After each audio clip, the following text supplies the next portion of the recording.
Hello and welcome to the Produce Aisle. Today we're going to talk about setting up your own custom keyboard shortcuts. If there isn't a keyboard shortcut for doing that thing that you always do, you can make one. Like I like to be able to transpose things quickly, so I hooked the tab button to the transpose option.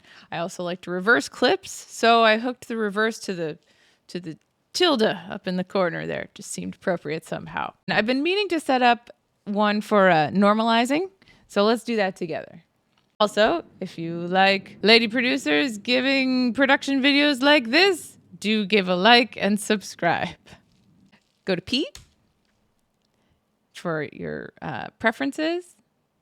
Yeah, you can also go up to edit preferences. But why would you do that when you could just hit P? And go to keyboard shortcuts over here.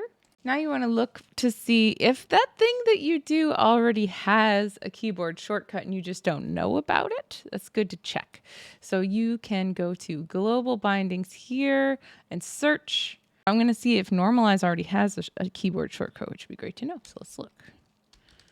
Normalize. Oh, yeah. Okay. And you see how there's nothing there. It's not hooked to anything. So I would have to go in to process, apply effect, normalize. And that's just too many things. So I want to hook it to something. Let's see what we can hook it to. So I'm going to see if the equals is going to work.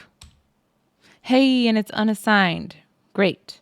So I'm going to assign that to this normalizing. That kind of makes sense in my mind. I've got both of these selected and just hit bind.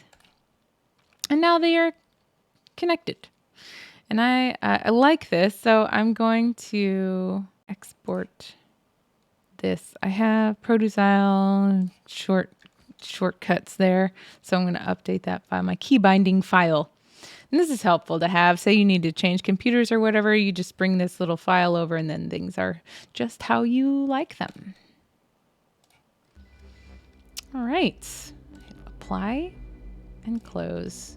So now if I wanted to normalize this, I just hit equals and that gets me the normalization menu. There you have it. I hope you have a wonderful whatever time of day it is for you. I hope this was helpful.